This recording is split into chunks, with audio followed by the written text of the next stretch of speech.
Informasi penggerebekan ini diduga telah bocor ke peserta sabung judi ayam, sehingga saat polisi tiba di lokasi tidak menemukan adanya kegiatan sabung ayam. Dari hasil penggeledahan, polisi hanya menemukan lokasi yang telah dibuat bangunan semi permanen dengan model arena. Meski tak ada barang bukti, polisi tetap memanggil Lurah Petobo, Kota Palu, Sulawesi Tengah untuk dimintai keterangan. Kalau nggak tahu baru sih pusing. Iya, baru saya tahu nih. Setahu saya dulu itu karapan sapi itu. Ya, sapi. Ya. Karapan sapi. Karapan sapi saya yang buka.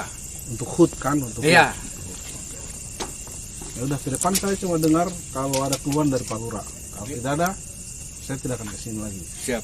Terkait situasi malam ini sudah 2 malam kita kayak begini. Sudah 2 malam kita datang ke tempat ini merespon laporan dari beberapa rekan-rekan.